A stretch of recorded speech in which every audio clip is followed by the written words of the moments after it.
Surely I am being turned to thee, O Allah, striving to be upright to thee who originated the heavens and the earth. And I am not of the polytheists. Surely my prayer, my sacrifice, my life, and my death are all for Allah, the Lord of the worlds. No associate has he in this am I commanded, and I am of those who submit.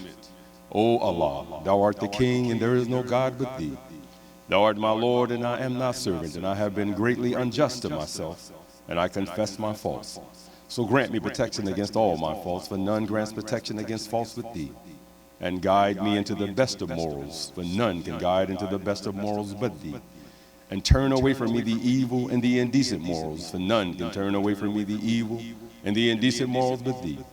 And O Allah, make Muhammad successful, and make the true followers of Muhammad successful. That thou did make Abraham and the true followers of Abraham successful, for surely thou art praised and magnified. And O Allah, bless Muhammad, and bless the true followers of Muhammad, as thou did bless Abraham and the true followers of Abraham, for surely thou art praised and magnified. Ameen. You may be seated.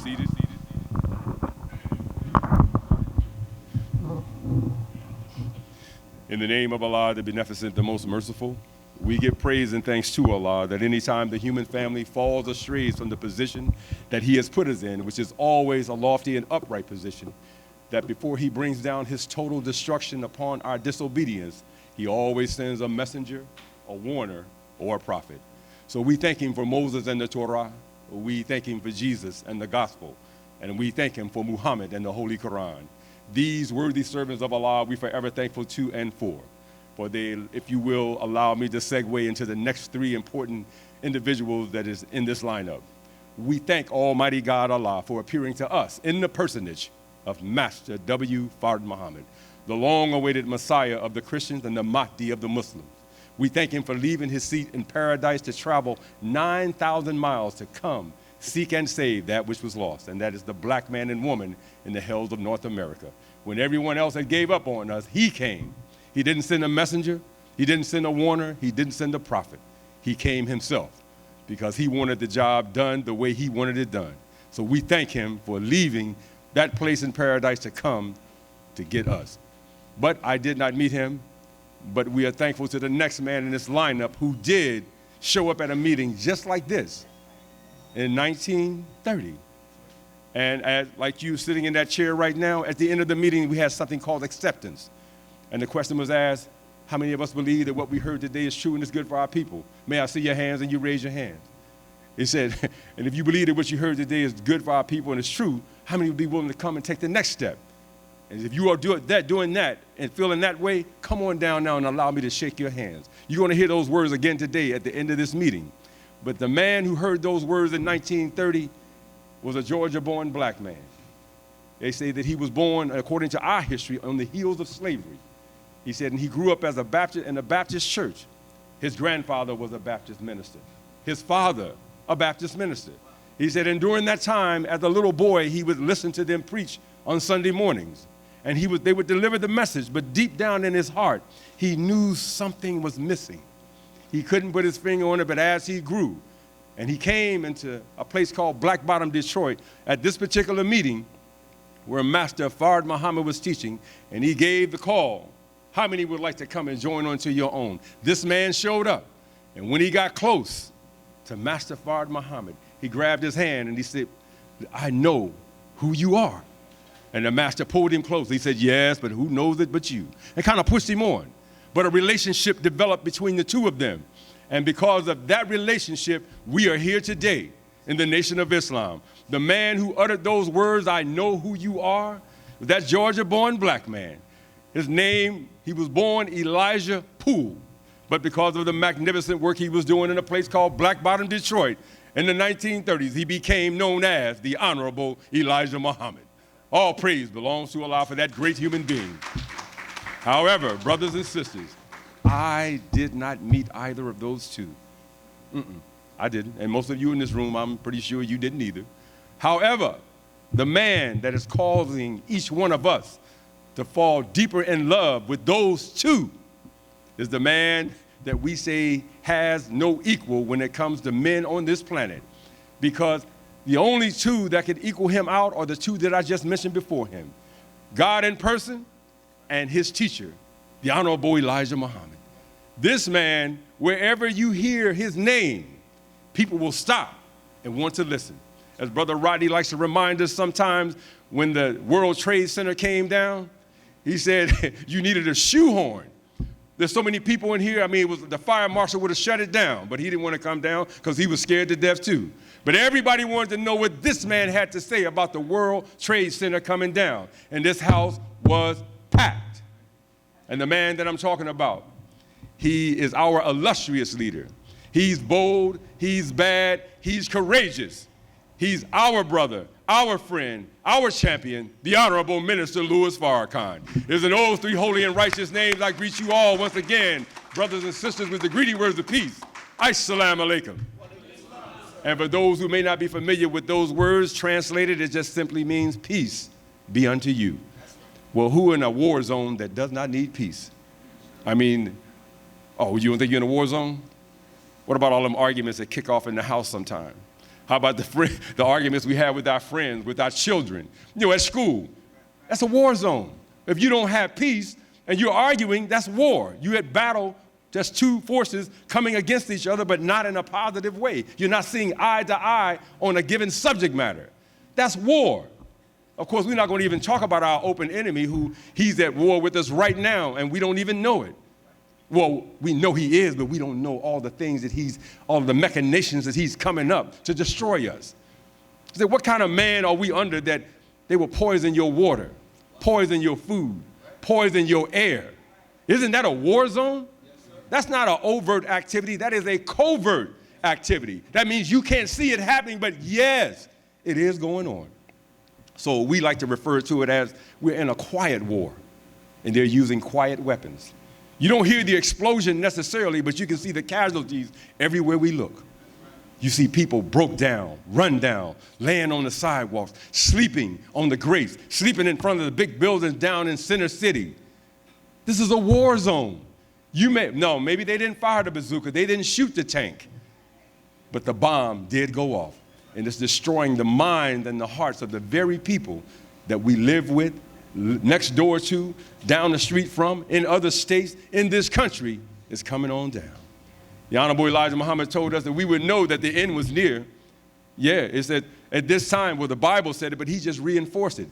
He said in that time, men would be high-minded, heady, boastful, covetous, disrespectful of their parents, lovers of themselves. Can we see that today? Oh, in the LGBTQ community? Did you know they got civil rights? Didn't throw nan lick, didn't get bit by one dog, didn't one hose hit them, but they can get civil rights. Two people who have the same sex get married, they can will what they have if one of them dies before the other one. Did you know they can get the other one's remains? But if a man and a woman, what we used to call it in the hood, shacking, if you shack up, common law marriage, you can't do that. These are heterosexual couples that can't do what lesbian and homosexual couples can do. It's a sign of the end of these times. I'm not going to be up here long because my brother told me, he said, brother, I'm coming right up. We're going to get this thing over. We're going to give them the message and send them home. But I just want to allude to a few more things before I go any further. First of all, thank you all for being here. Thank you for taking time out of your busy schedule. You could have gone anywhere today. I know you could have been home prepping for the game later on, right? Everybody eats chicken wings. You could have had the wing platters and the celery and all that stuff lined up. That don't mean you can't do it, but you decided to come and hear the life-giving teachings of the Honorable Elijah Muhammad. Don't you know that in your prayer account and whatever account, when you run into some difficulty, this counts for something? I'm gonna give you an example. Last week, about 2 weeks ago, I was driving down to the mosque. I'm driving, I'm taking my time, coming up Germantown Avenue, cars in front of me. I took my eye off the road just for a nanosecond. I looked, and the car in front of me had stopped, and I hit my brakes, and I slid into the back of this man's car. You hit somebody in Pennsylvania in the back, there's no contest, you're wrong. But I said, praise be to Allah. I wasn't hurt, and I was glad that the people in front of me wasn't hurt. But the point that I want to make is, I called on Allah. I said, Allahu Akbar. got out, and I'm hoping that I know his car was tore up. Now, I drive a truck. My truck weighed 3 tons. I hit the back of a Honda crossover. I get out the car, the brother pulls over, I pull over, and I look at the back of his car. There's not a scratch. I mean, I hit him, boom. And everybody looked. Praise be to Allah. I mean, it was a hard hit. And I knew that I had tore his car up, and I just, all praises be to Allah. And I got out and I walked around, I looked down. I was dressed the way I'm dressed now. I had the bow tie on. And the brother walks around, he looked at me, he looked out, and his partner jumps out the car and he said, "Oh, my back." But he was saying it in jest, and kind of joking. But the point that I'm making is the brother looked at me, he looked me up and down. He said, "Brother, you gonna get there, just slow down." I said, "Well, thank you for that advice, brother." I said, "You okay?" He said, "Yes, sir." He said, "Man, go ahead on, enjoy the service." Thank you. And I said, "All praise is due to Allah." Now that, brothers and sisters, I had something in the prayer account. That's my point. I was coming here. I got a blessing for showing up, for making the effort to come down, and you too, brothers and sisters, will get a blessing for showing up today. I just wanted to share with you my little experience with that, but you will have yours too. This week, because you showed up, something is going to come up. And because you showed up today, you're going to get a benefit. Allah is going to give you a blessing just for showing up today, for making your word bond to the brother or sister who invited you. I'm talking to our guests. We know the believers, and y'all know we get blessings all the time. It don't seem like much, but it's a lot. All praise is due to Allah. Let me move on. I wanted to read something from the scripture really quick. Y'all all right? Just really quick, family. And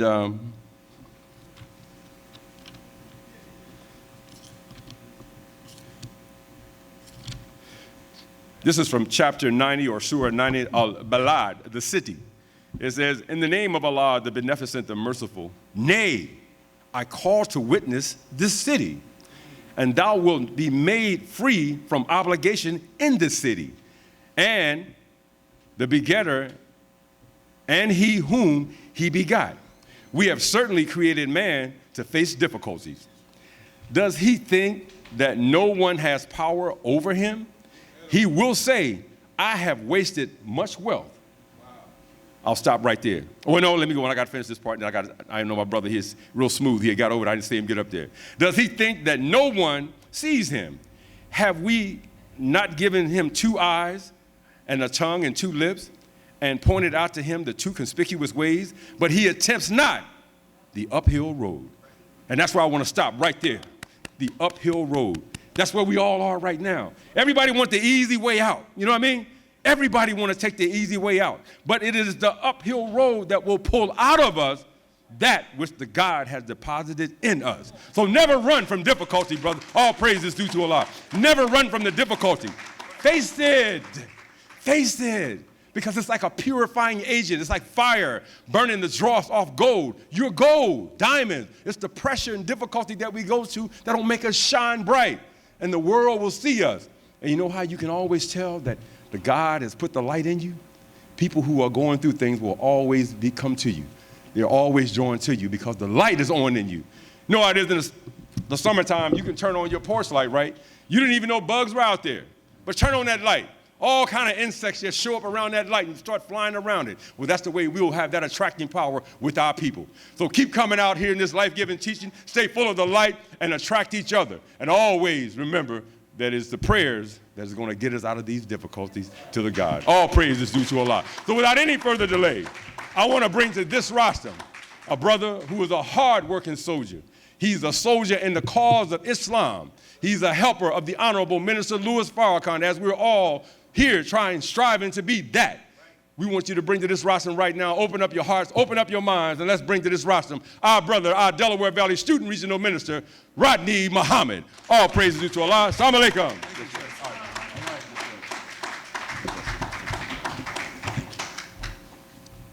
Assalamu alaikum. In the most holy name of Allah, the one, the all-wise, the true and the living God, we thank Almighty God, who is the revealer of all truth and the sender of all the prophets of his truth. We make no distinction between the prophets. That way we make no distinction between the truth. We thank Almighty God for Moses and the Torah. We are not against him or the Torah because the truth is in it. We thank Almighty God for Jesus and the gospel. Despite what you may think, we're not against Jesus or the gospel, lest we make a distinction between the truth. We thank Almighty God for Muhammad and the revelation of the Holy Quran. We're not against Islam as revealed to the prophet 1,400 years ago. But I am a student of the Most Honorable Elijah Muhammad's life-giving message, and we're not against him either. It is because of him that we embrace Moses and what was revealed to him, and it is because of him that we embrace Jesus and the revelation of the gospel. And it is because of him that we can embrace the Quran as revealed to the prophet 1,400 years ago. But even though we believe in the Torah and the gospel and the revelation of the Quran, we believe that these revelations were given to the last man, wrapped up in a wisdom greater than the wisdom of the Torah, of the gospel, and as it was revealed in the Quran, a supreme wisdom. And because of supreme wisdom, we can harmonize the sacred text as a result of the Most Honorable Elijah Muhammad. We are thankful to the Most Honorable Elijah Muhammad for letting us know that Allah has indeed intervened in our affairs. In the person of Master Farad Muhammad, to whom praise is due forever. People say, you talk about this Farad Muhammad. It's kind of strange to us. But Malcolm X wasn't strange to you. But if it weren't for a Farad Muhammad, you never would have known of a Malcolm X, because you would not have had an Elijah Muhammad. If it weren't for Farad Muhammad and his coming, you wouldn't know of a Muhammad Ali, because there would not have been an Elijah Muhammad who knew to give him a name that would live throughout the earth. And certainly, if it weren't for Farad Muhammad, you wouldn't know a Louis Farrakhan today. And so I'm thankful to Almighty God that God has come and intervened in our affairs so that we can preach not the coming of God, but the presence of God. I am thankful of his wise choice in a messenger Messiah of the Most Honorable Elijah Muhammad, and to the two of them that work in perfect harmony together to give us their student, their apostle, and servant, so that we would have a leader, teacher, and guide today in the Honorable Louis Farrakhan. I greet you all with the greeting words of peace. Assalamu alaikum. Well, we are thankful and we are grateful for this precious time that we have in the closing hours of the present world and civilization. The Most Honorable Elijah Muhammad teaches us that the conventional wisdom of the present world has a light, but its light is exhausted. Once the light dims and you can only see dimly, unless it gets brighter, it's only going to get darker. Once it's dark enough, that means you can't see what's coming. Because the Honorable Elijah Muhammad teaches us that the original work, which was the original man, because the first work was for the man to build himself, did not have hatred in it. Hatred came later. That's another work that took place. And it's a work that you got to think on it. And because it was not a natural part of the creation, you have to have a determined mind and idea to bring hatred in among men. such a man was born in the year of our Lord 8,400. In Arabic, his name was pronounced Yaqub. In Hebrew, it's called Jacob. He can be found in both the Bible and the Quran. Because I'm talking to you like this because we're living in an evil age. And it's an instructional time to teach us that when evil is the intent, the Honorable Louis Farrakhan teaches us the first thing Allah does is take your light from you.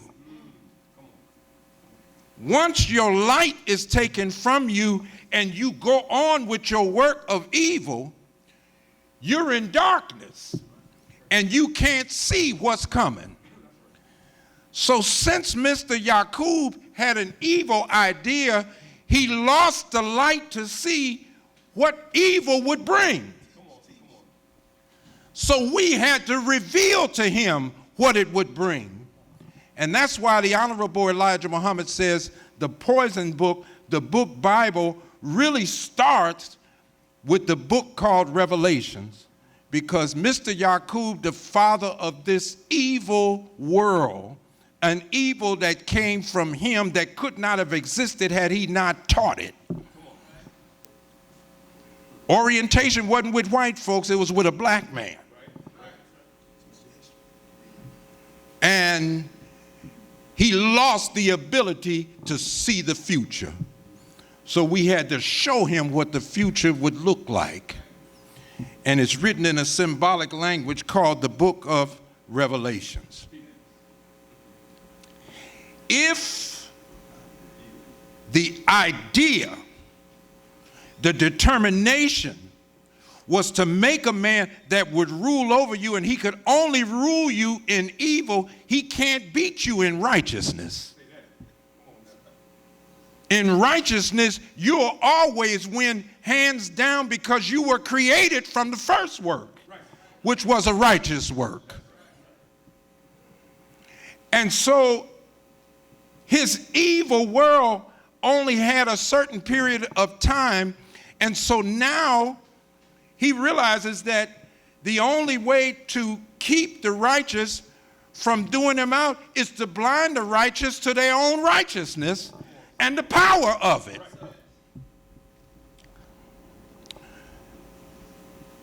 Somebody is trying to kill you.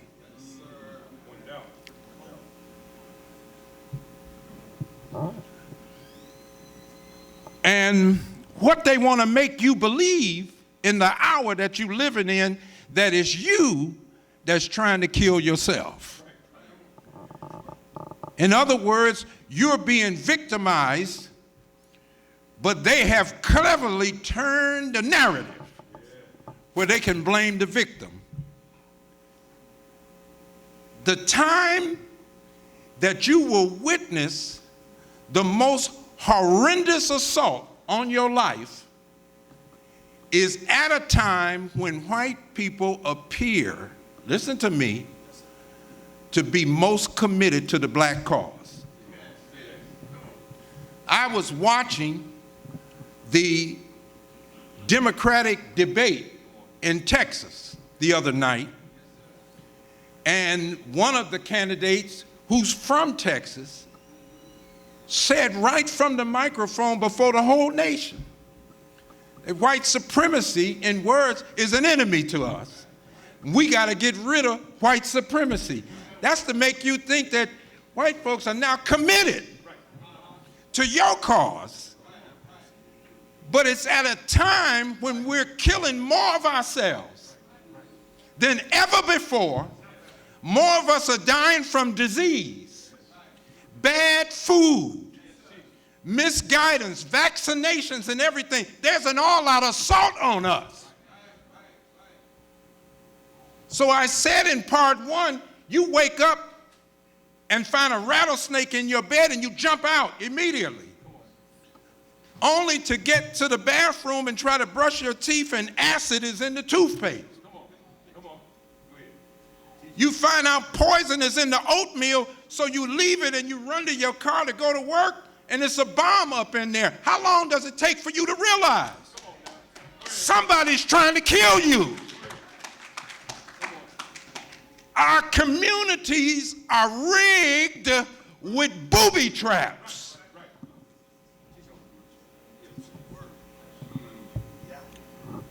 And so Mr. Muhammad was asked the question by God, why does the devil keep, not make, keep our people illiterate?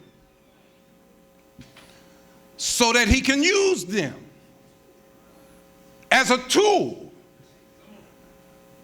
The white man's toolbox. Get somebody who's laboring in the mindset of a Negro, because for the oppressor, his greatest weapon is not the atomic bomb, it's the mind of a Negro. It will always think in a way to further his civilization and destroy his own.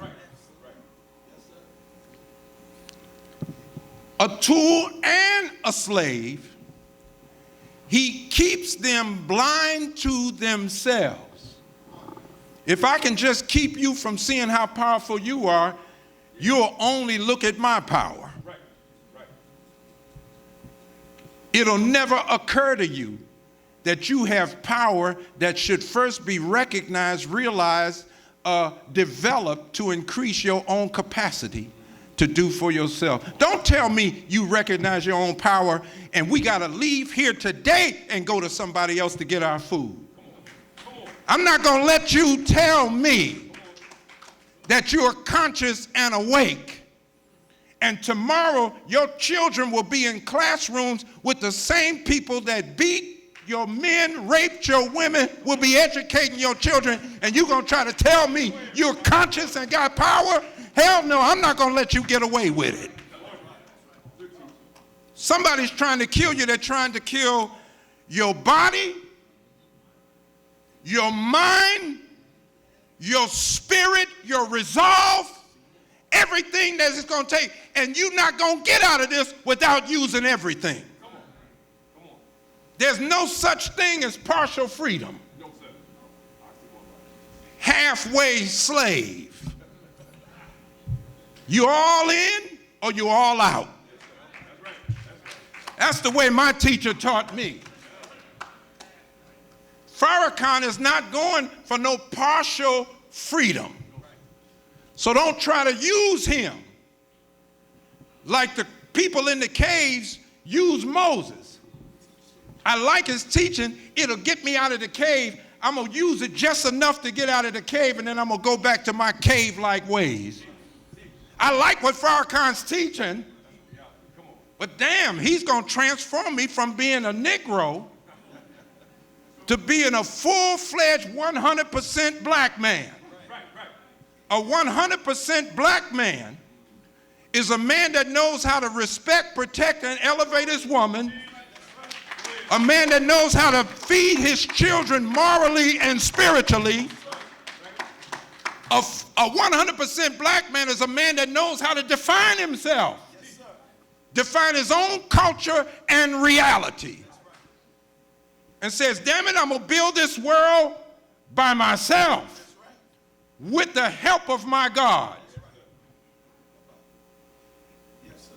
No, brother, we should march and go down and demand of somebody who wasn't even created to see your betterment.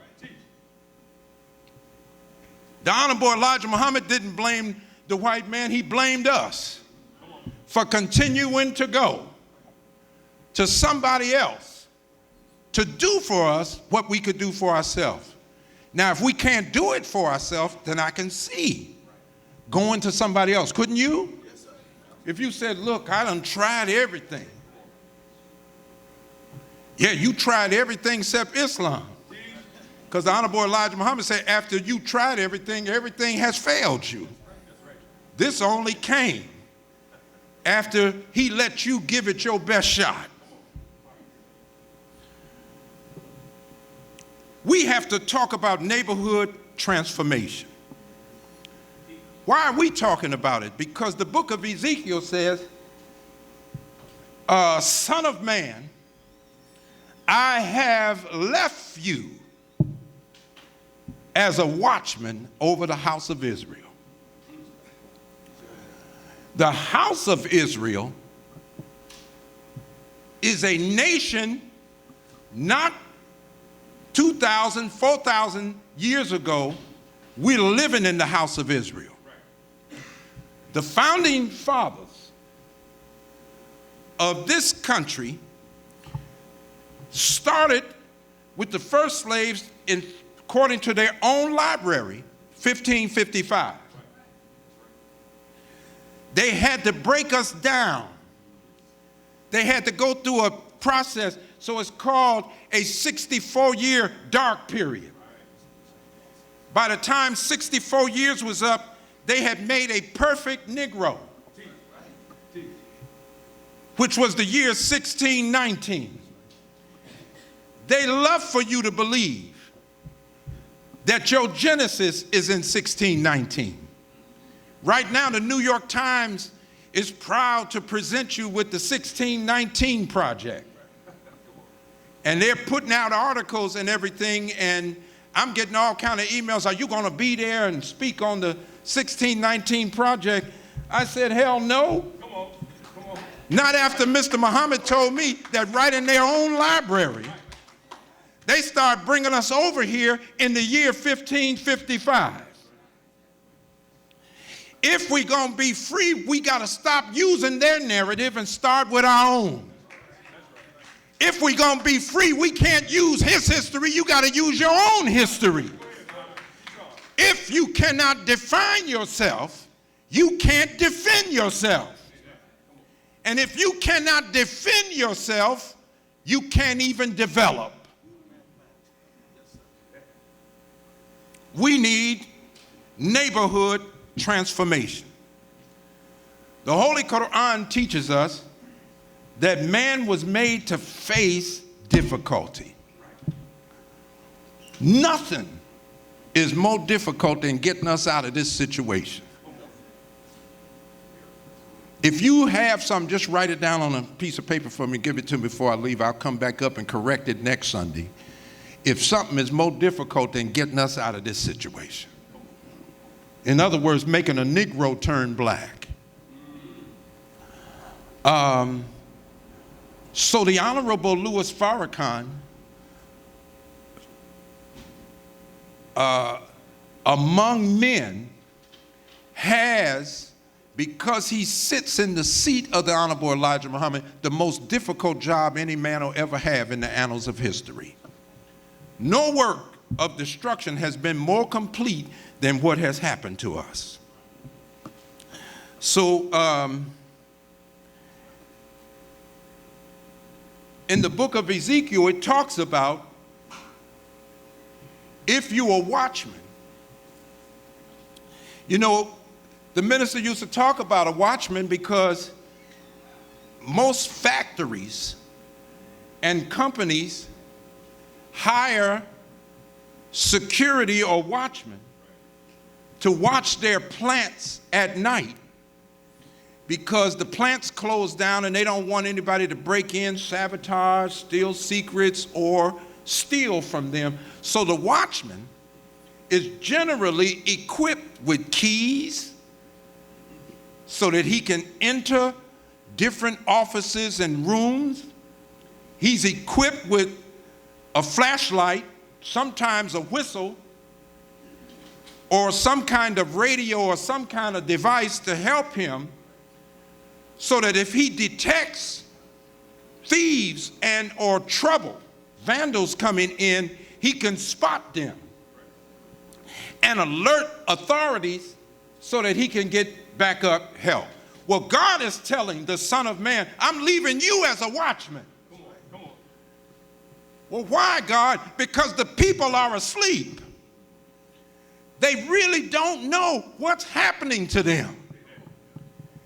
And so I'm going to leave you because a man of sin has every intention of bringing them into sin. Dr. Martin Luther King quoted Victor Hugo. Victor Hugo said, if the people are in darkness, they're bound to sin. But Dr. King said, but the sin and the guilt of the sin is not on the sinner. The guilt is on the man that created the darkness. In other words, the man who can set up a situation that will trap human beings mentally into a dark situation. Dark situation just means you can't find your way out of it. You get to the point where you say, child, what's going to become of us? Black woman just sitting out on her porch in Philadelphia and she just gunned down. What's going to become of us? Two black women who are helping people in the community on the south side of Chicago, guy just comes up and unloads, put 11 bullets in the women. What's going to become of us? You're in a dark situation. We're poor and can't seem to get out. Donald Trump under attack by Congressman Elijah Cummings, who sits over the Oversight Committee. He's constantly hammering away at Donald Trump and administration, so they wanted a way to get back at him. They looked at his congressional district in Baltimore and found out that $16 billion has been put into that area over 20 years, and you still got 17,000 abandoned buildings. It looks war-torn. The people are still poor, still hungry, still on drugs and everything. Where did the money go? See, here in the nation, we don't believe in just use the truth that supports the narrative that you want. Minister Farrakhan taught us to look at the whole truth. If the minister in the nation had gave me $16 billion over a 20-year period, and Minister Farrakhan came and looked and you were still in a bad condition, he would not go after the white man, he'd come after me. Brother Rodney, what the hell did you do with the money? With $1 billion, I could go in Germantown and fix everybody's roof. Say, everybody, let's get some companies, let's put a new roof on all the houses. Let's refit. You couldn't have blown the money worse than just put the money in the hands of the poor.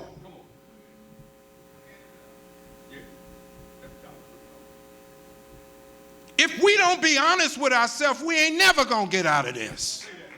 I don't like Donald Trump, but hell, don't put Trump up against me when you got $16 billion and done blown it and can't explain where the money went and the people are living in ruins.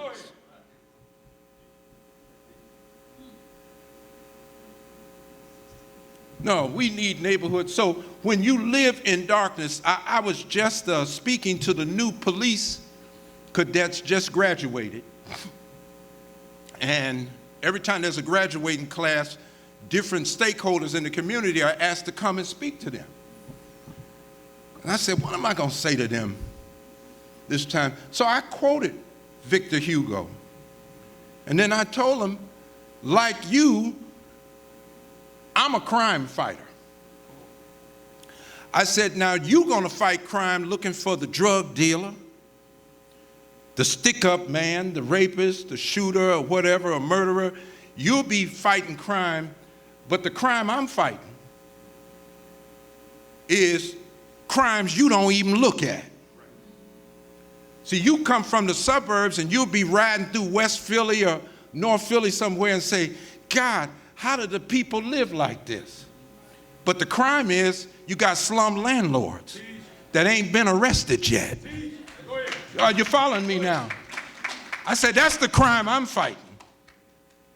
You'll be saying, how can they allow garbage to sit out on the street and everything like this. How can people live like this? But the crime is city services. Know how to service certain communities, but conveniently they don't show up in yours to get stuff off the street, out of the parks, and they allow certain neighborhoods to become like dumps with abandoned cars sitting there for years on end with nobody towing those cars and things out. Are you following me now? The crimes that we should be fighting are the crimes that create the darkness. But after the white man sets up an environment that produces darkness for us, then it makes us look like we're the criminals when we've been criminalized. And the real criminal and the real crime is setting up this damn thing in the first place.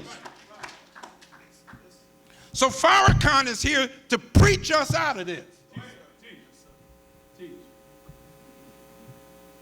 Somebody said, well, we're going to stop the violence in the community, so we're going to go in and clean up. I said, well, that ain't the way to do it. Let's go get the garbage cans and the brooms and make the people come out of their house and make them clean up their own community. Because if you keep doing it for them, they'll stay dependent. Master Farad Muhammad declared our independence. So, watchmen, if the wicked man sins after you have warned him, then when my wrath comes, it'll come on him.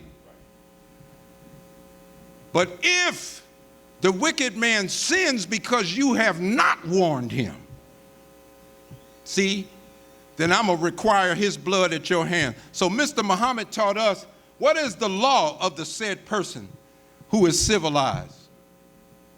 He's held responsible. Listen to me.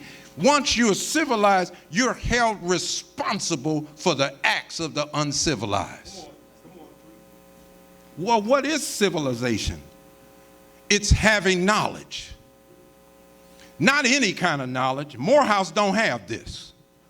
Huh? Hampton doesn't have this. Temple doesn't have this.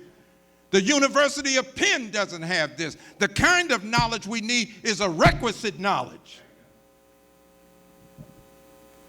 That's the kind of knowledge that equips you so that when you come out of the classroom, you're ready to do something for yourself. The kind of knowledge we're getting is a weaker knowledge, which is only training us to further the aims and the aspirations of our own oppressors. It is not making us to want to do for ourselves. So Mr. Muhammad gave us, I wanted to say another scripture first from Proverbs. It says, there is a way that seemeth right to a man, but the ends thereof is death. Every time there's a presidential election, there's a way that seemeth right. You know, we just know if we get this right, get this person out, get this person in, things are going to change. And really everything should have really started shaking up, if nothing else, once a black man was on Pennsylvania Avenue. And certainly we were proud. But they were letting us know, we don't care how many black people you send down to the Beltway. We're not going to let you out of this situation. So even Mr. Obama had to tell us. And the minister warned us. He said, that brother is going to make many opportunities for us. He'll open some doors, but if we're not qualified, we won't be able to walk through them. Didn't he tell us that? And sure enough, Mr. Obama had jobs galore. Even though they wouldn't give him the jobs bill, he had jobs galore. And he said we needed to go back to school, not 4 years, but some of these were just certificates that we needed. A 12-month course could have uplifted us and upgraded us to take advantage of many of those jobs. And we prove what the Quran says.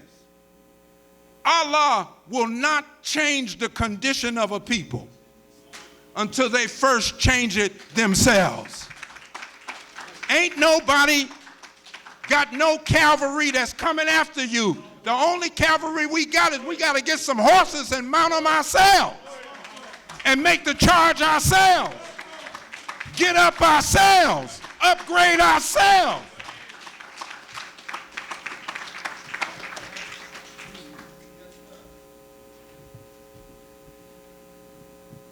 So Mr. Muhammad had a problem book.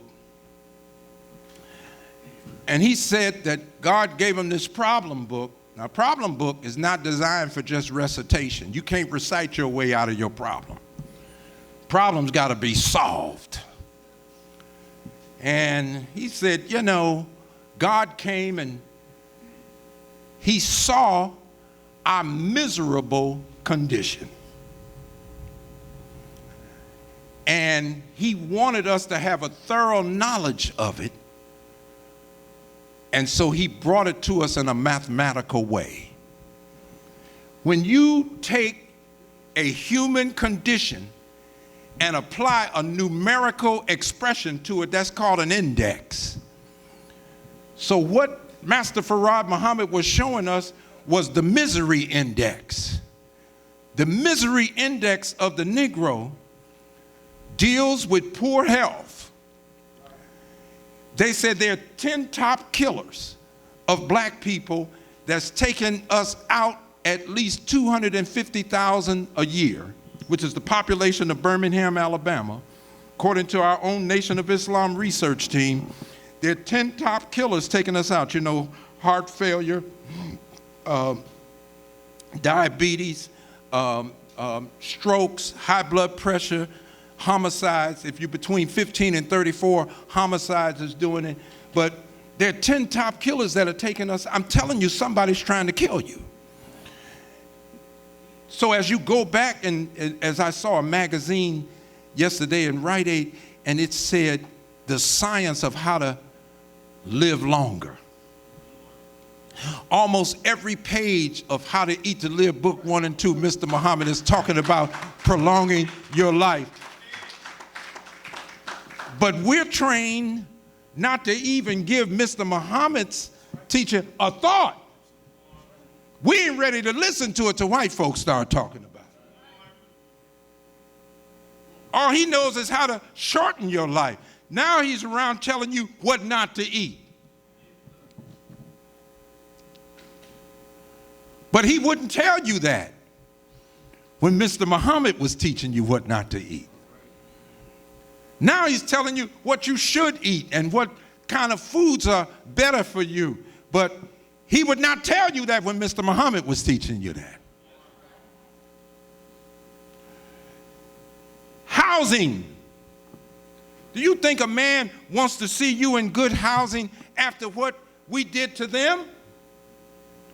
We took them from a room in our house, rounded up all we could find,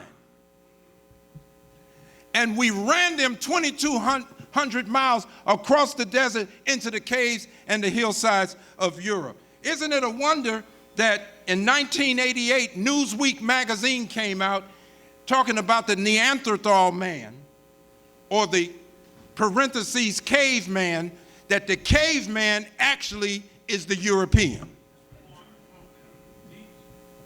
That's Newsweek. So when you say, well, he's talking about running them into the caves and hillsides of Europe. See, when you're in a cave and the mouth of the cave is facing north and the sun rises east, travels south, and sets in the west, no light ever comes to the cave. So our slave-like existence, which in the Masonic order, the Muslim sons, some of us are down here in the Masons, we don't even know the history. That's why the Masons in New Jersey in 1935 and 36, they used to crowd around the hotel that Mr. Muhammad was staying in, because by the time he taught the black Masons, he took them way beyond 33 degrees. He had 360 degrees of perfect knowledge from the living God. And they knew what they were listening to. 33 degrees in the circle of knowledge just has you crawling. A crawling creature lives like a beast. A beast is just a human being that's concerned with eating, sleeping, and having sex. You already know some people like that. You can listen to conversation, and some people's conversation doesn't go beyond those three things. They talk about sex till they realize they're hungry. Let's go get something to eat. Where you going now? Damn, I'm tired. I'm going to sleep.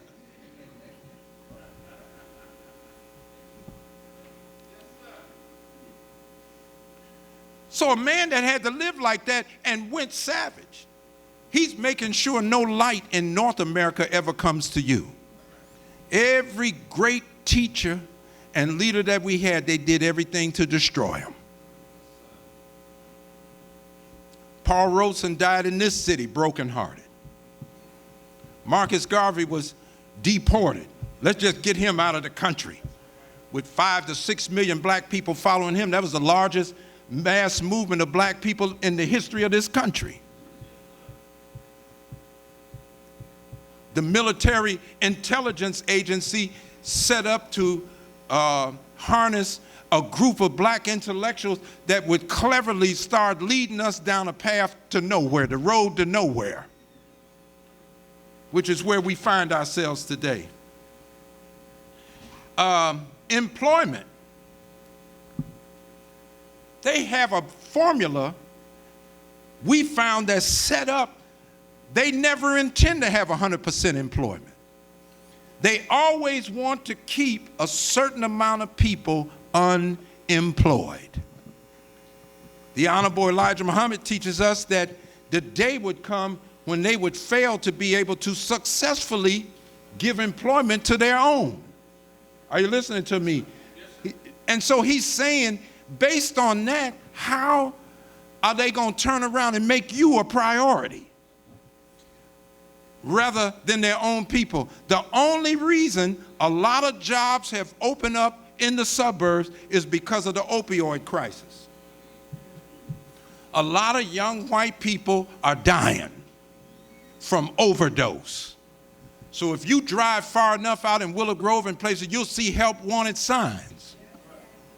While we're walking, kicking the can down North Philly, West Philly, and they're talking about it ain't no work, and there's plenty of work out there right now. Even the trades are opening up to you because they can't populate enough people. You don't realize how deep this opioid crisis is. But they know how heroin was because they planted it in our communities so that they could disrupt the movement of the 60s. And because Mr. Shabazz, who you don't know about, wanted to make a man that was close to nature, he ended up making a man because you can't destroy nature. He made a man like nature that was indestructible.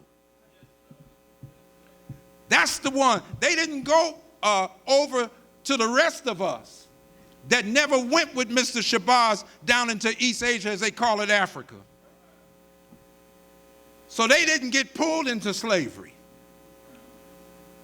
It was the original people that strayed from civilization and went into Africa that were pulled into slavery. But Mr. Shabazz had made us a tough people. So they flooded the community with heroin. We snorted it. We shot it up. Damn, he still ain't destroyed. We knew how to nod. Mr. Muhammad's teaching with his ministers around the country began to blaze, and right inside of the high from heroin, black men could hear the wisdom. And some of them stood up to accept, walked away from heroin, and never touched drugs again.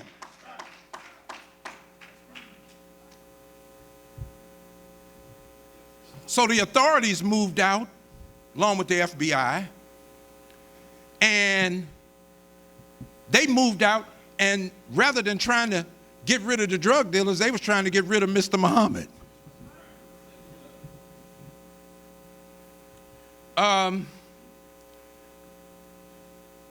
What has happened to us?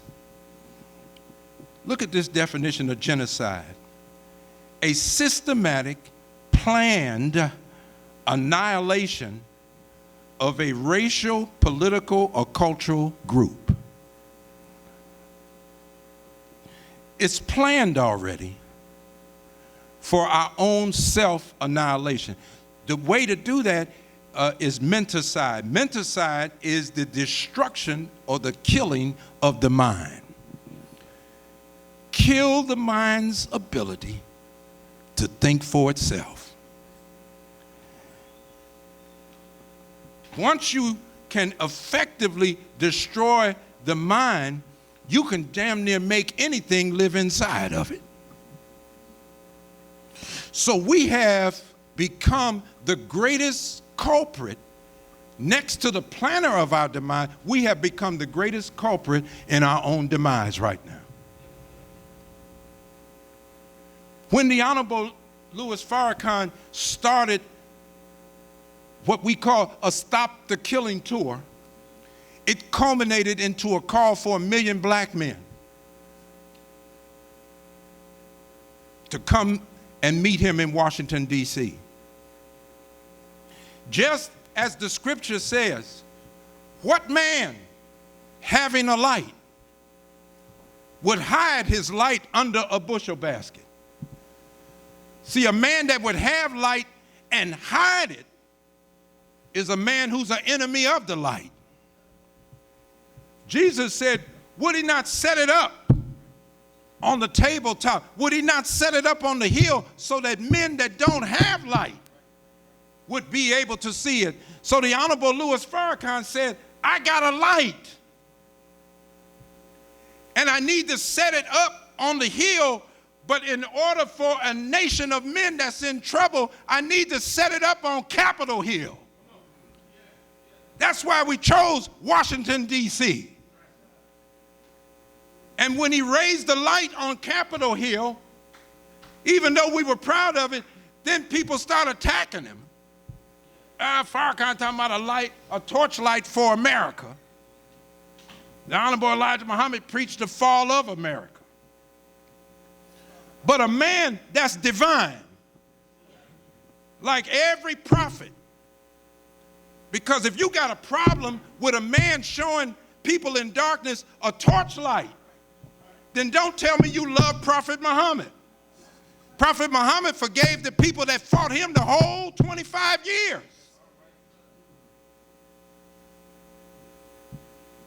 But you want to follow Prophet Muhammad's example, but somehow Farrakhan is wrong. No, Farrakhan is following Prophet Muhammad's example. I don't know what the hell you following.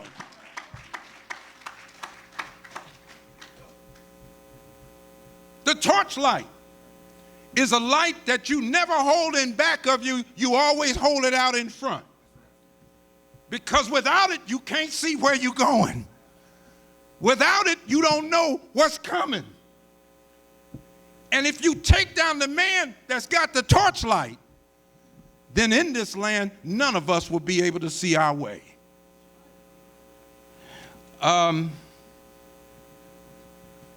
Most of us right now, I got a couple of things to go to. Most of us right now, we're in what's called survival mode.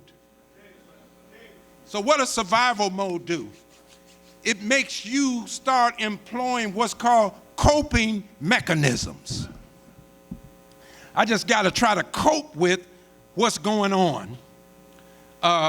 And, you know, I've lost the real strength and passion to try to change things. Because to really change things, you're going to have to change yourself.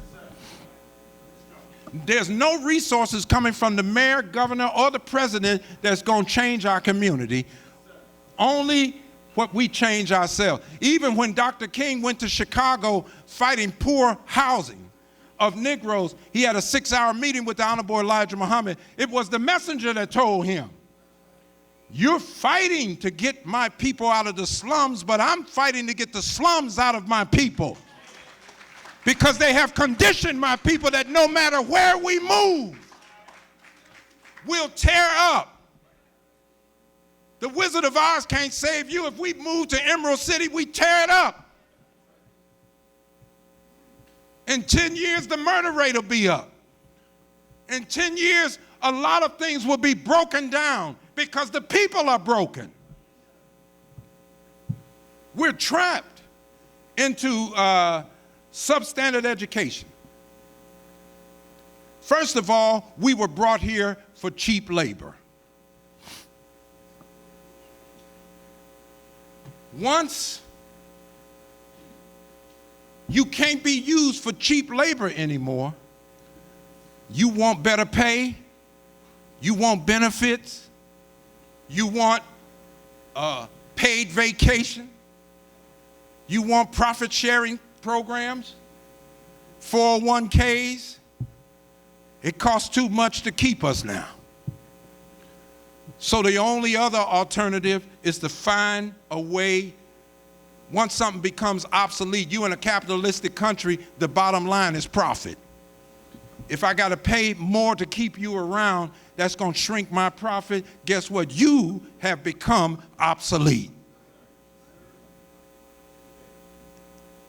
You ain't got to hate nobody to realize that. You just have to understand the nature of what you're in right now. And if you understand the nature of what you're in right now, then you're better positioned to do something about it. Other than that, we'll just keep dying. They'll kill your mind, they'll kill your spirit, they'll kill your passion, they'll kill your identity, and you have to live by whatever they define you as because you ain't got enough mental strength to define yourself. It's time to get with Louis Farrakhan and join his army. An army that'll define you. As the Honorable Elijah Muhammad said, the battle is in the sky for the minds of our people.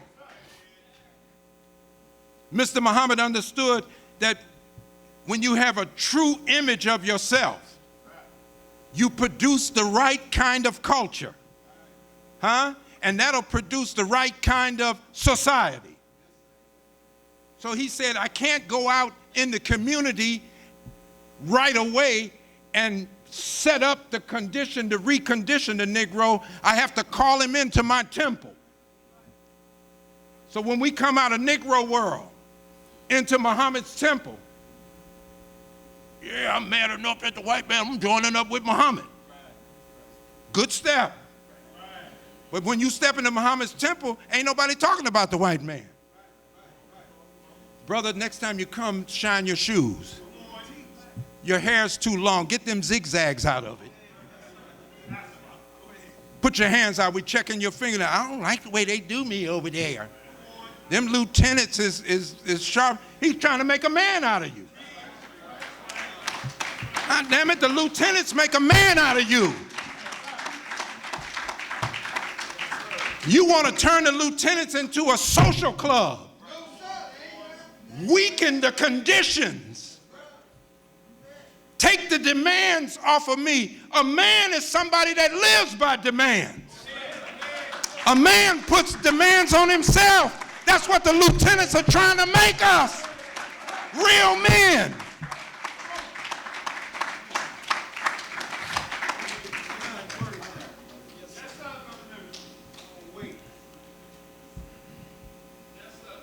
Brother, you're late.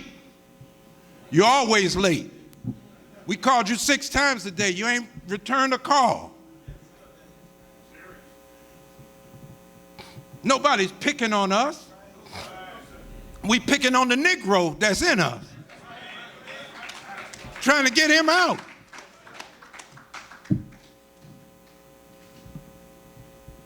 Minister Farrakhan taught us the Honorable Elijah Muhammad wasn't just the man that he was just because God revealed to him. He said strong law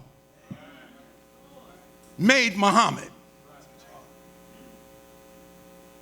And as he got stronger, he could make us stronger. And he always taught us Mr. Muhammad didn't play with us. Once he showed you what the program was, get with the program and produce.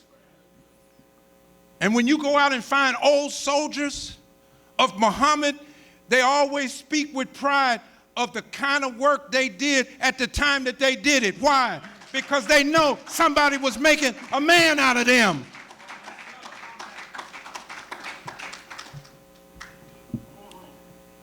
The brain, which is 14 billion brain cells, that the Honorable Elijah Muhammad taught us that just as planets were made at right angles, he says, so the cells of the brain of man were made to think right. The Holy Quran teaches us that Allah created everything with truth.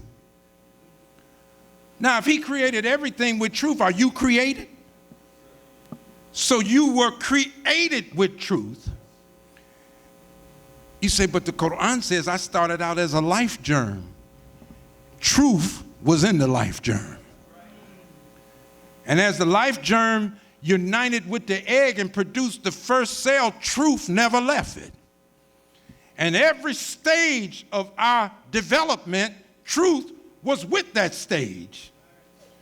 So the Honorable Louis Farrakhan taught us years ago, truth has an organizing principle to it. And since our minds were made for truth, when we hear truth, we feel more life in us. You wonder, well, what is it about Farrakhan that when I hear him preaching, I seem to come alive? It's the truth that he's preaching. And once he teaches you truth and you fall in love with the truth, you can listen to different teachers, and if there's any truth in what they say, you grab it right away. And with light, you learn discernment. I'll take that. I don't know about that yet. We're looking into that. But you grow to love the truth. So the brain is rapidly getting information.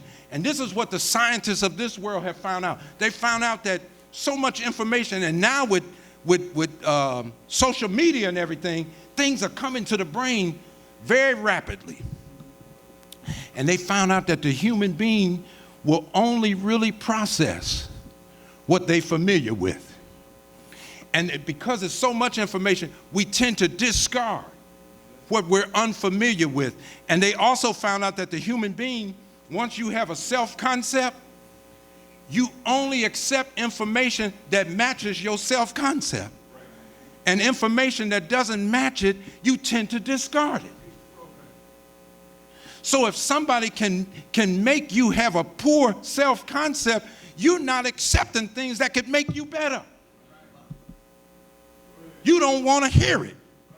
And if your self-concept is tied to being self-dependent on somebody else, when somebody comes to you to start talking about doing for self, you talk about we crazy as hell. But the Chinese are not crazy. The Koreans are not crazy. The white man ain't crazy. But somehow when black people want to build for themselves, we got to be crazy. We'll never get out of this with that kind of thinking.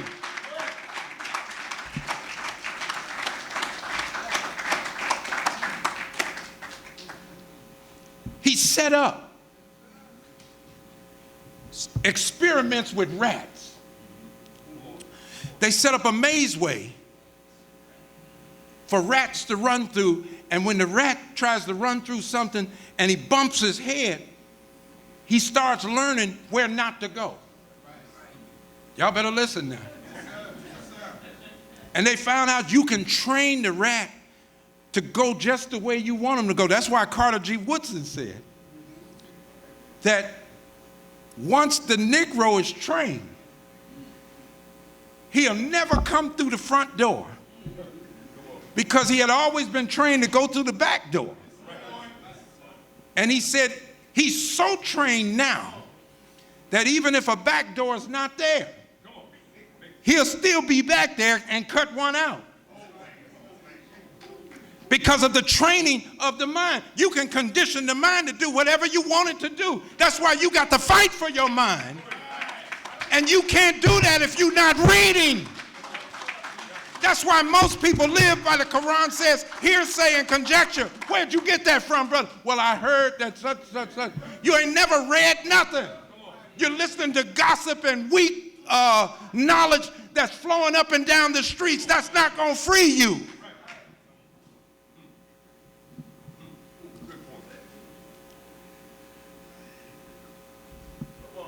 Well, brother, come on down. Let's clean ourselves up.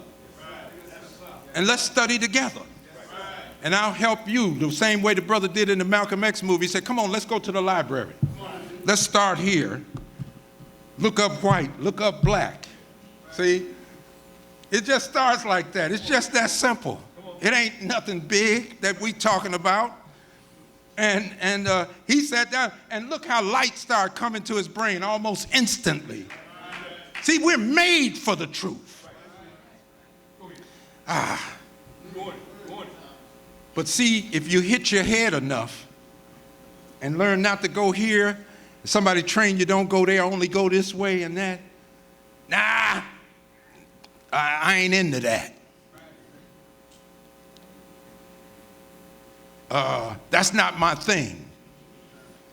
Why? Because the self-concept gives us the self-direction. And until you change your self-concept, you won't change your direction. I remember I joined the nation. By the time I really got my X, I was an auditor for payroll with the Board of Education in Chicago because I was a accounting major at DePaul University. But I just remember all my life, since I was a teenager, I had worked a job. The idea of making a living without working a job when I was like 28, and I had heard the minister, I was coming out, it was frightening to me. Make a living without working a job? But by the time you get in Muhammad's temple and start hearing the preaching, and they start talking about, the minister talking about how you got a master's degree and you can't master making a job for yourself. I said, yeah, that does sound kind of ridiculous, doesn't it? And Minister Akbar was his assistant minister. He'd be pounding away at us through the week. He would tell us, how the white man came out and the apes started and everything. And he said, that's why he's the only one that says, I'll be a monkey's uncle. Come on now. And both these languages are in our lessons and stuff. And I said, wow. But I said, so we can get out and really make a living without going to somebody else and just have to work a job. Now, I don't down anybody for working a job. Certainly not, but I'm just talking about me and how I was affected by the teaching. So my wife at that time, Sister Mariam, she had already stepped off the job. And she was working Mary Kay, and Brother Jabril told her, well, first the minister told her, because she had a unit of 125 women. And the minister said, sister, any woman that can get 125 women to follow her, I need her with me. And Brother Jabril said, look.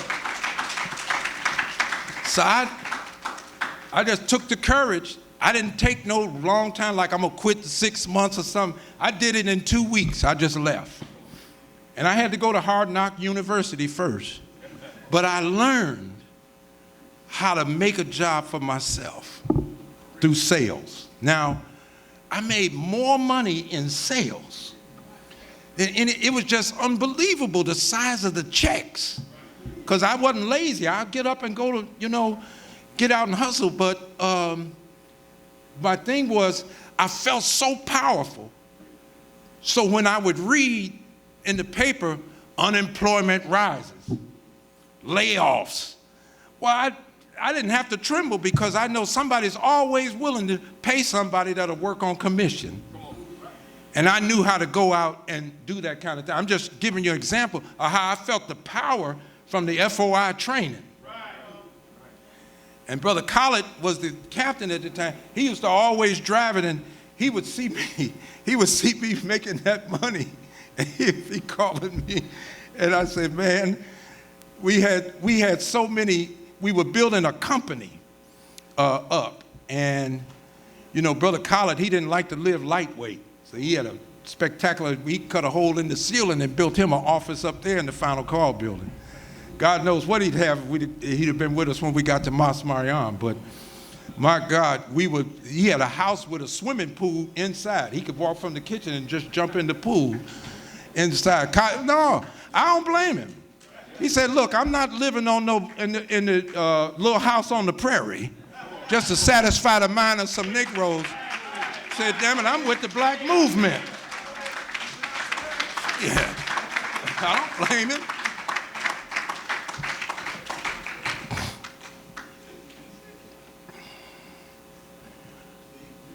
Part of the training where you're supposed to bump your head, so don't go there, but you won't bump your head if you go this way, is to always fight for acceptance from the dominant culture or your oppressor.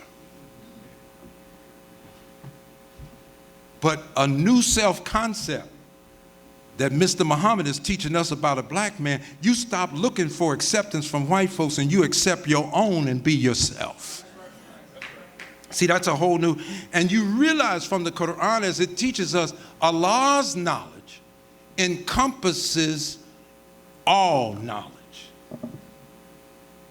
So if there's truth there, you'll find connections with Allah's knowledge. But that's why Mr. Muhammad said we could teach the science of everything in life. Ain't no area of human endeavor that we can't go into and master. And once you understand, as it took me a few years to really understand, we gave them one book. And we have 59,999 other books. So when the minister told us, so when you go into engineering, when you go into the medical field, when you go into places, you'll be able, from the grace of Allah, because we have more books, you'll be able to find things in that field that the masters of this world could not find because they're limited in what they were given. They do not know more than you. You're just believing that. That's the place where you hit your head. Ain't no sense of me even going down that path, talking about I know more than them. No, I better go this way and realize he's the one. Yeah, you can learn from him now, but believe me, there was a reason that Mr. Muhammad would get great teachers in different fields, but he'd always have them teaching his own so his own could begin to teach his own people.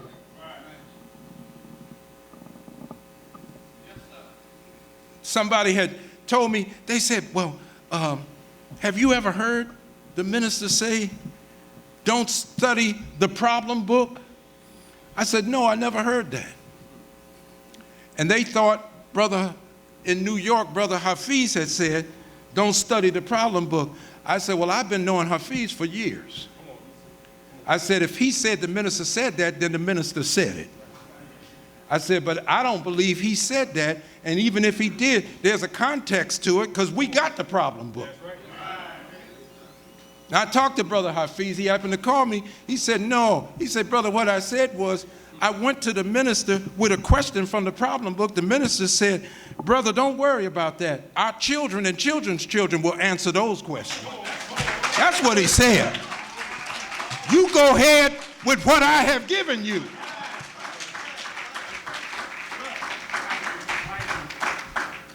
There's a whole lot in there. But if we spent our time trying to deal with that, we won't get the fundamentals together and start moving out on it. So I'm about finished. The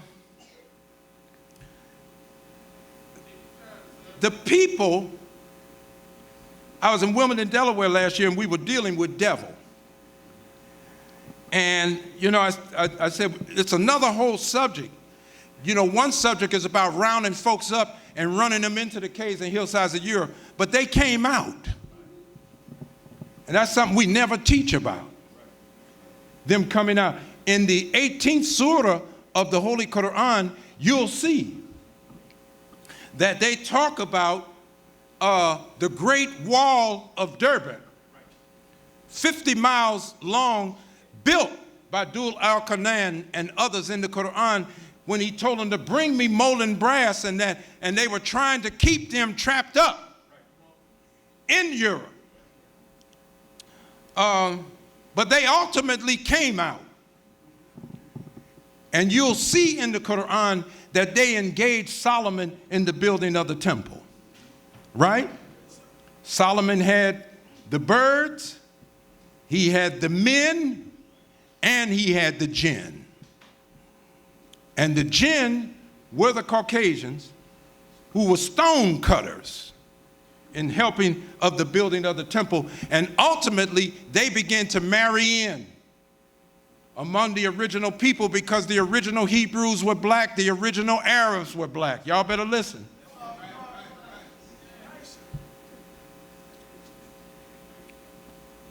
And as they begin, after captivity in Babylon, to start matriculating back in among the Hebraic people, after marrying in and marrying out, that's why the first 39 books of the Bible, you'll see that the worship of God, it's damn nearly been wiped out. All these grand mosques and grand churches we have, that wasn't around in Abraham's time. He had to build an altar for the remembrance of God. Come on, somebody. Moses built on that and started the tabernacle after setting up the tent. Ultimately, David had a vision of a grand temple that Solomon ended up building, right? And by the time the temple is up and the order of the priests and everything is set up, all of a sudden, after Malachi, you come out of the 39th book of the Old Testament and you walk into the first book of the New Testament, Matthew. And you see the Pharisees, the Sadducees, and the scribes. Where'd they come from? They're nowhere in the first 39 books of the Bible. But all of a sudden, you find them in the book of Matthew.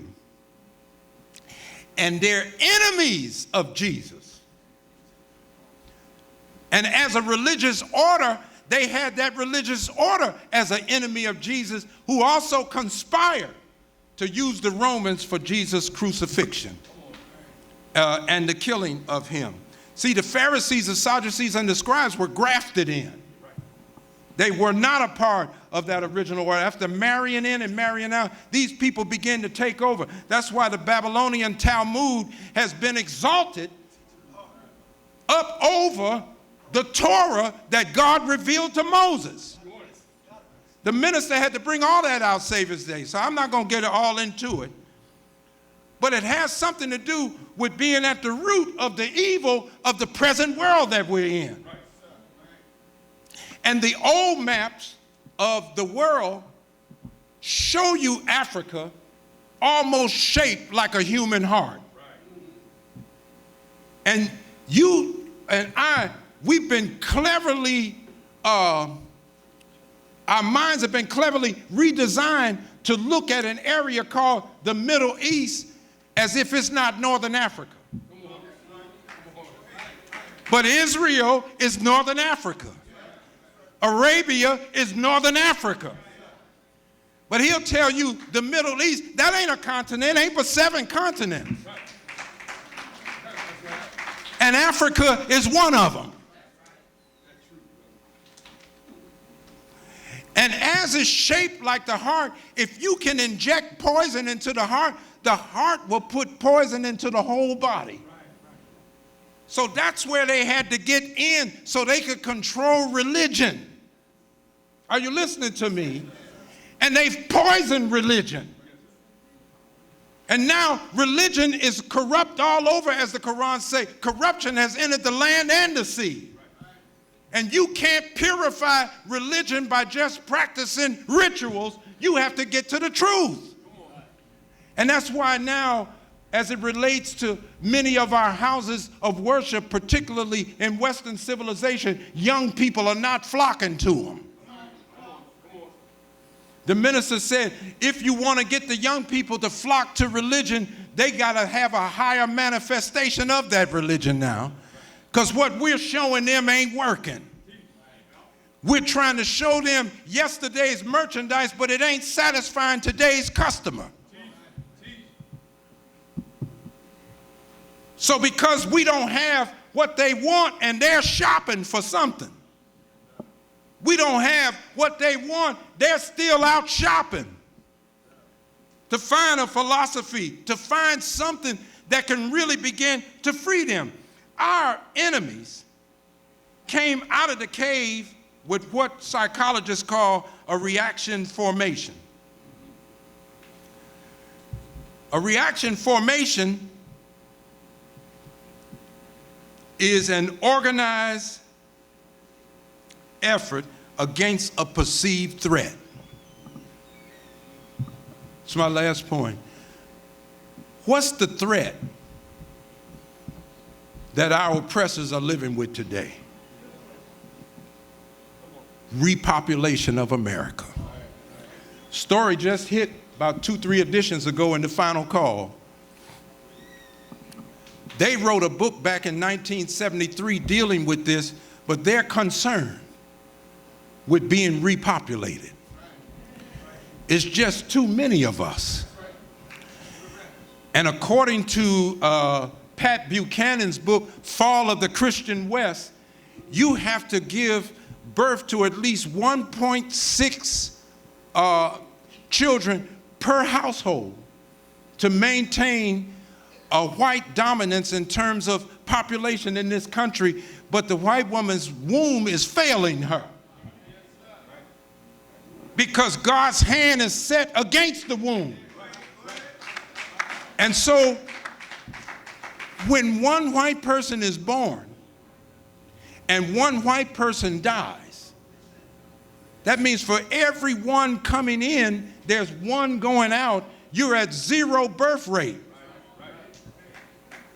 Now what's happening is, for every one white child that's born, up to 10 of them are dying.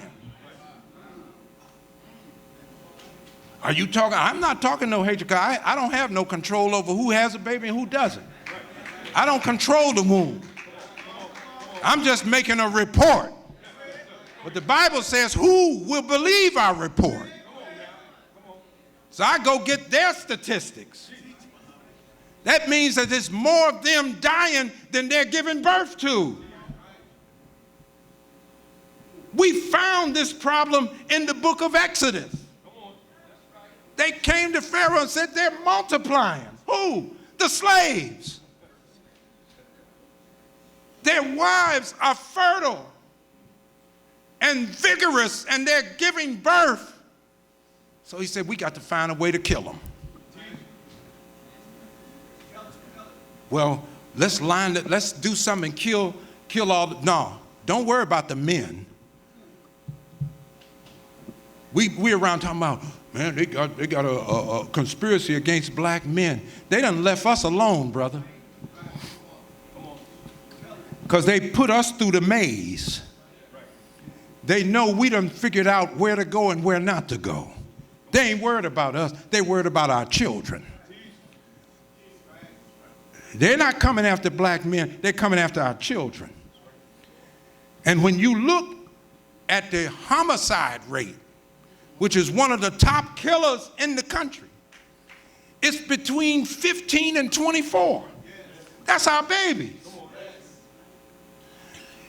And every time Moses would go to Pharaoh, thus saith the Lord, notice what God didn't say. Give us some resources.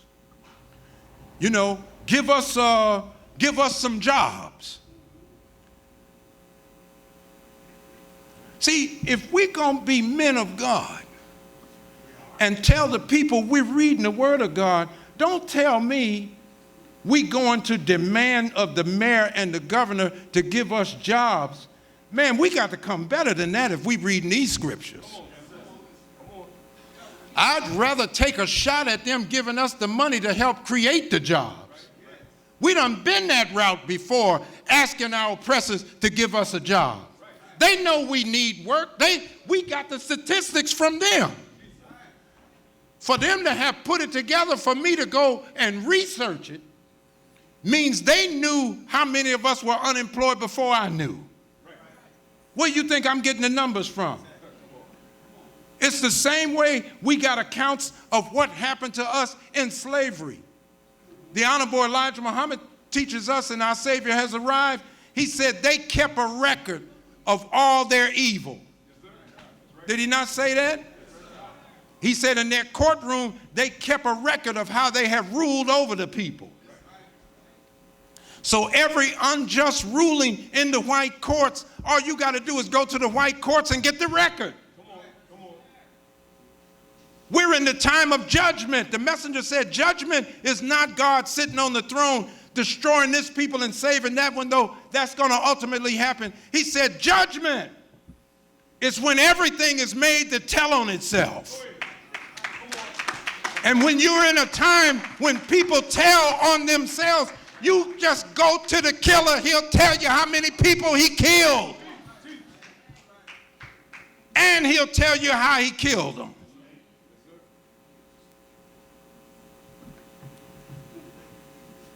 So he's got a perceived threat. It can be 5 times as many more black people in America. I have been to a lot of black meetings, conferences, and summits. We ain't never, and I'm talking about people that's far to the left, we've never said we should kill white people. So we're no real threat. That's what I'm trying to tell you. But that's not their thinking. The demographers and those that are thinking up there, they're thinking that what they did to us, we're sitting planning to do to them. And that's the farthest thing from our mind. We just want justice. We want a chance to raise our families and offer ourselves and our families, and especially our children, the best opportunity. That's what we've been meeting about. But when you got a man that's up there, he's got a reaction formation. So he organizes himself against what he thinks is coming. And then he has what psychologists call compensation. He has to make up for a defect.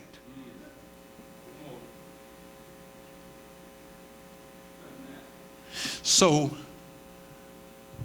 when I was a child, a large part of the basketball teams were practically white. I'm one of the baby boomers. And they dribble the ball and shoot a crip shot, and they do good at the free throw shot, and there was some jumpers and stuff. But as more blacks got to start playing basketball, it just occurred to the brother, why am I running down the whole court when I could just run halfway and hit the sky? And I'm up there and I'm twisted and turned and everything and doing all kind of stuff. And so what did they do? There's a defect here. Now, Mr. Muhammad already taught us about the physical strength. If you go in your lessons now, he's telling you about, he said their physical strength is about 1/3 that of the original man, I'm closing. And if you watch us, you know, and how we're doing. So he says, well, we're into baseball. That's the soul of America. He has some good hitters and stuff. But man, they wouldn't let us play. So we set up the Negro Leagues. Philadelphia had a team, the Stars. And the broadcasters got more excited about the games in the Negro League than they did about the regular Major League. And even to this day, no one has exceeded hitting the ball as far as Josh Gibson, back catcher for the Homestead Grays. Satchel Paige could pitch the ball. It almost turned like the size of a golf ball by the time it got to you. He struck more people out. By the time they got Jackie Robinson, there was at least 11 other players that were much better than him. They just needed someone who was more amenable and pliable for trying to get black folks into the major leagues. They'd be up there, nigga, you can't play out here. We playing today. So we waited till the game was over. And by the time we started playing, it was turning night, so we had to turn some lights on. See, we started night ball. Now you're out there, Monday night football, nighttime baseball games. See, we'll find a way. Every time they tried to knock us out, but they were trying to cover up, compensate for a defect. That's where I'm going. Well, you know, whites, we're more into tennis. We headed over there. Next thing you know, we dominating over there. Well, you know, real rich white men, we play golf. See? So we sent Tiger Woods over. We know he didn't want to identify with us, but we know you can't claim him. We coming in after Tiddlywinks. I saw a young black boy, he beat him in chess worldwide. See, you can't deny our greatness. And we shouldn't deny our greatness. LeBron James is in Akron, Ohio. He played so good in high school, they just had to talk about him not even bothering with college, where they just would have exploited him more. But he goes on to the pros, and he takes some homies with him. Now, sometimes when you got people around you, you have to be careful, because once you start coming into success and money, they're jealous. But fortunately, he had a good crew with him.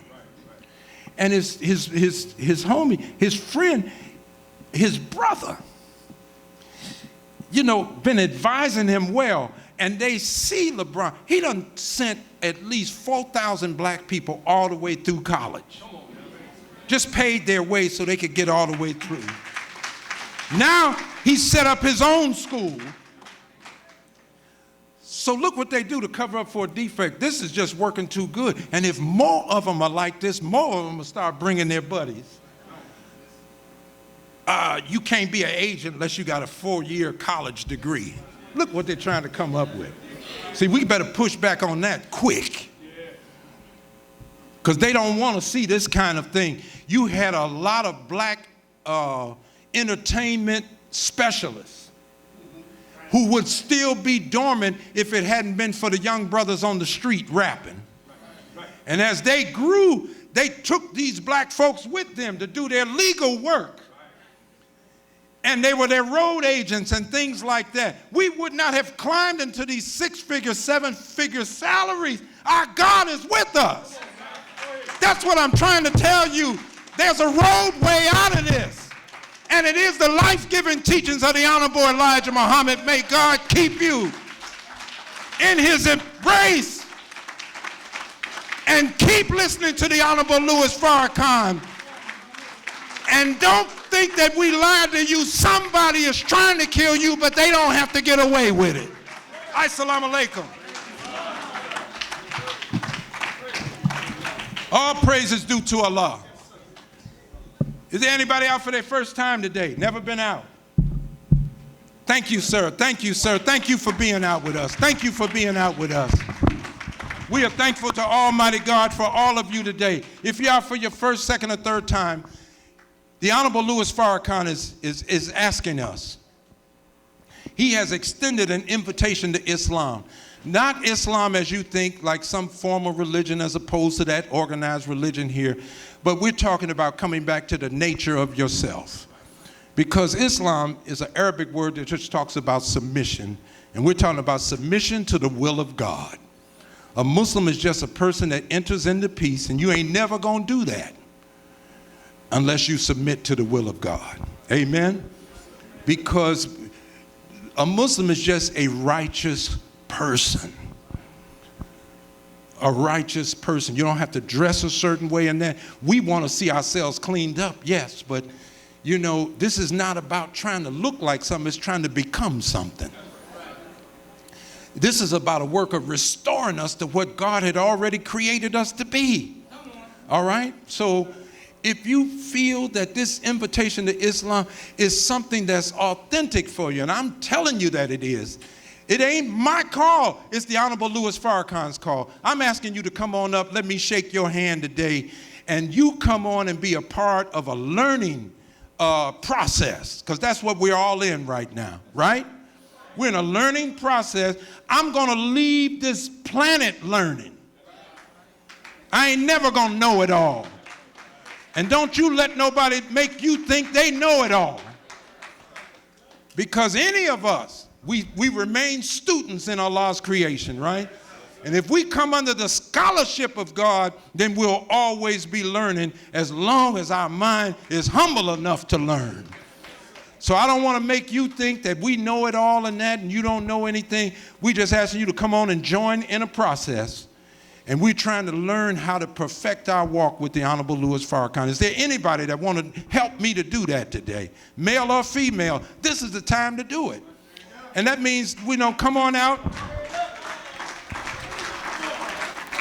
We learn more about ourselves. We need a requisite knowledge, something that'll make us get up and do for ourselves. We need something that'll bring peace to our households and peace to the streets of Philadelphia. You can do that with Louis Farrakhan. Thank you, black man. What's your name? Michael Bennett. Brother Michael Bennett, how you doing, beloved? Thank you so much, man, for coming out. How'd you hear about the meeting? My grandson comes. Your grandson, is that right? Brother Raymond's father. All right, man. Go ahead. Well, brother's going to see you right there, Brother David Hassan. If there's anybody else, if you're a little shy about walking on up front, that's all right. The Secretary of the Department got some pledge cards. It's a make your own word bond pledge card. You're not pledging to me. You're not pledging to Minister Farrakhan. You're pledging to yourself to me. Because guess what? You can't help nobody better than making the best of yourself. You're never going to help nobody making yourself worse. That's the only way to really help somebody is you become better. All right? So, and don't let nobody, I meant to tell you today, they're sucking our black leadership in, making them think that poverty is making us kill each other.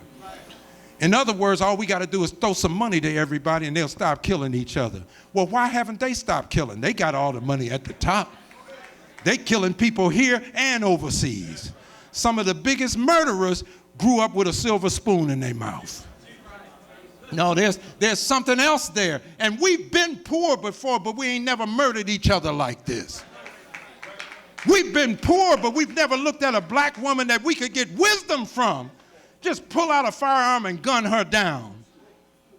No, poverty didn't do that. Something else did that.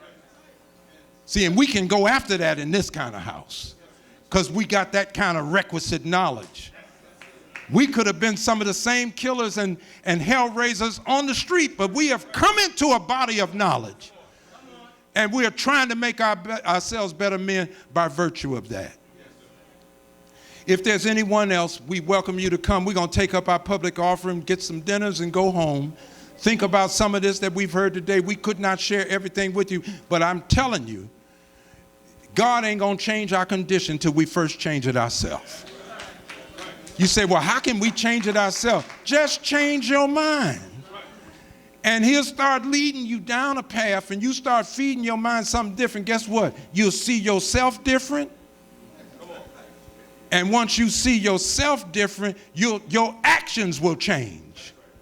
And when your actions change, guess what? The outcome changes, and the fruit of your living, you'll like that better than the bitter fruit we tasting right now. Because everything we're doing is a result of what we have thought and done. And you say, well, I didn't think of anything. Well, somebody else thought of it for you then. And they led us down that miserable path. So who's going to help us first? We're going to get $20 from everybody. How many of us can give $20 today? Brother Divine's hand is up. Who else can give $20? Who else can give? How many can give $20 today? Write a check out to the Nation of Islam. You can write a check right out to the Nation of Islam. Yes, ma'am. Sister Delia gives $20. Come on, give it up for Sister Delia. Put your hands together for her now. Folks are trying to help us. Make a check out to the nation. Brother Divine, $100. Brother Divine, $100. That's 5 20s right there. Somebody else got to help us? Yes, ma'am. Anonymous, biggest family on the East Coast, another $20. Come on, family. 2 hands are up down here. Brother Lance, you need to get some people out. Now, you got to help me, huh? Okay, come on. Brother Walter? Brother Walter gave $25. Where's Brother Lance? Who do you have out here helping me to raise this, brother? Yes. Brother Collett gives $20. Benson with $20. Come on, put your hands together for him. Yes. I couldn't hear. Sister Michelle with $20. Come on, Sister Michelle. Thank you so much. Brother Damon with $20. Yes, sir. Brother Stanley with $20. Come on, put your hands together for all of them. There's a hand up back there. Thank you, Sister Tammy. Brother Darren's nephew, Cameron, gives $20. Brother Cameron with $20. Go ahead. Brother Roger with $100. Come on, family. Give it up for him. Sister Tammy and Brother Ronald, a total of $50. All right, Brother Ronald and Sister Tammy, husband and wife, $50. Put your hands together for them now. Put your hands together for them. Okay. All right, come on, somebody. Write a check out to the Nation of Islam. We can do it real quick. Make a check out to the Nation of Islam. Brother Divine's hand is going up again. Brother Divine gives another $40. Another $40 coming from $140 coming from Brother Divine. Put your hands together. Show him some love today. Show him some love today. How many can give $10 real quick? How many can give $10? Brother Shabazz with $10. Come on. Brother Paul with $10. Who else can do $10? Sister Kwanzaa with $10. Brother Derek with $10. Come on. Come on, family. Brother Derek. Who else? Who else has $10? Anonymous with $10. There we go. Need about 5 more 10s real quick. Somebody can just put a 50 in and get it over with. How they doing it? How they doing it? Who else got $10? Brother Walt with $10. Go ahead now. Brother Divine. 20 more from Brother Divine. Elaine with $10. Sister Elaine with $10. Brother Kelvin with $10. All right.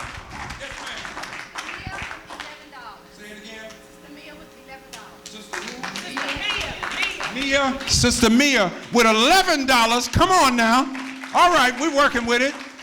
Let's pass the receptacles through. Come on, family. Get some 5s out. Lion Abe is on it. We can go by pictures today. That's how they're doing. Because they're dumbing us down. We can't read, write, count.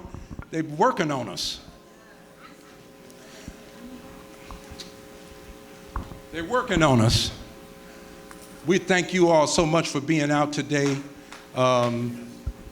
We pray that, you know, God has helped us to give, it's so much science that's working on us.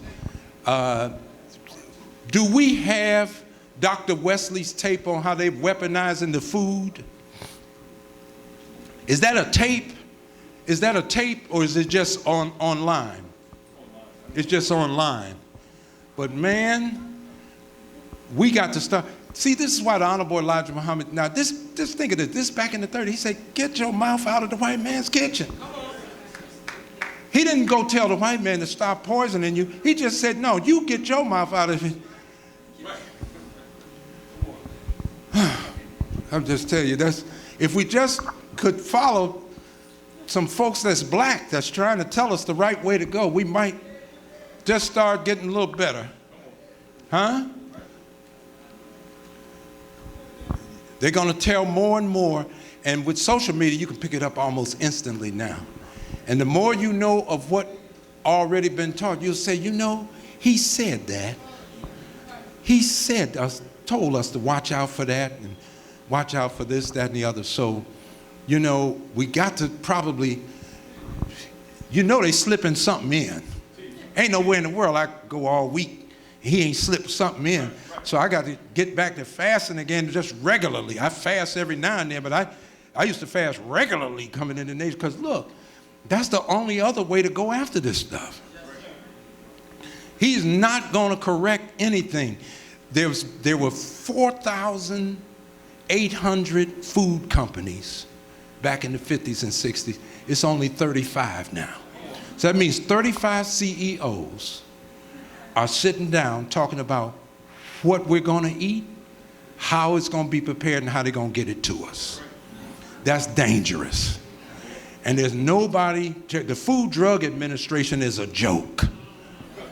So you don't look for them to protect you, just look for them to report to you the crimes that's going on as it relates to food, okay? We got to try our best to go get everything as natural as we possibly can get it. And believe me, that's not in your average supermarket. And Dr. Aleem taught us, when you go in the supermarket, stay along the walls, because along the walls is the closest you're going to get to natural food. The more you come inside, the more you're dealing with all kind of chemicals and everything, all right? We got to get back to eating natural. Come on, let's stand for prayer. What announcements we have? Oh, yes. Now, that's on the 13th. But on the 6th, which is the first, have a seat just for a minute. On the 6th now, Brother Nuri Muhammad is going to be with us again. I don't want you to miss our brother. I believe that's the first Sunday of the month, so he's going to be our guest minister. He's going to be with us. He's also here to be a part of the Locks Convention. So, but he doesn't speak down there till later on in the day. But also on the 13th, the Honorable Louis Farrakhan will be speaking for the anniversary of the Million Man March. Hey! Still working. You should be asking yourself, how's a man 84, going on 85, still working? Even though God is with him, you know, what's on the plate got to be with him too. He's careful about what he eats, how it's prepared. Okay, so the Million Man March, what's this? Oh yeah, we have. That's going to be on the 13th. We're going to bring that in live. Minister Louis Farrakhan. We're bringing him in live, you know, to really talk about what's going on. You know, they've been shooting them up in Chicago. And if you watch enough documentaries, anybody watch Prohibition on PBS? You see you saw how Chicago was? Damn near the whole police force had been paid off and bought, right? And wasn't hardly no black folks killing each other. It was all white folks. Just blood was on the street and everything. And you know what they do when white folks kill each other? They turn it around. They flip it on you. Make you glamorize that time. Al Capone and Dion O'Banion and machine guns coming up and everything. Now we out there practicing that, and we don't have no operations and nothing like that. This country got a history of violence from day one. Day one when they got here. And Mr. Trump wants a wall. If they had built a wall in 1626, we wouldn't even be having this conversation, because they never would have got up in this country. And some of us, we looking at 1626, what is that? Now see, that's what they're doing in school now. That date should pop right up. That's the Pilgrims, right? That's when Malcolm said Plymouth Rock landed on us. We didn't land on Plymouth Rock. White folks landed on Plymouth Rock. But they dumbing us down. So we almost have to have school. We need to pull you out of these schools and start debriefing you in our mosque and our churches and everything. We'd probably come up with a different product. How the hell does the ant go to school and fall in love with ants? The bee go to school and he fall in love with bees, but black people go to school and somehow we come out hating each other. Something wrong with this picture. Real education makes you fall in love with yourself. Makes you fall in love with those that are like you. You don't come out hating each other. That's a needle stuck in the head where the weapon is hidden inside of the victim. Let's stand for prayer. What else we have? We got delicious dinners. Man, we got barbecued fish, barbecued baked whiting fish, barbecued chicken, baked chicken, macaroni and cheese, cabbage, seasoned broccoli, a whole lot of good stuff back there. And what's this, a letter? Open season for staple goods. Oh, the staple goods are here? Oh, this is the day you can start to order. How long? Okay. All right, so we can start. Sister Gina will take their orders. Yeah, now the farm is red. What is that? We getting ready to audit?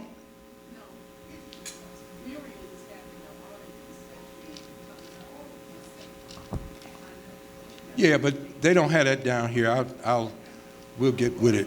Yeah, we need auditing, but okay. So staple goods. All right. Let's pray. In the name of Allah, the beneficent, the merciful. Praise be to Allah, the Lord of the worlds, the beneficent, the merciful, master of the day of judgment.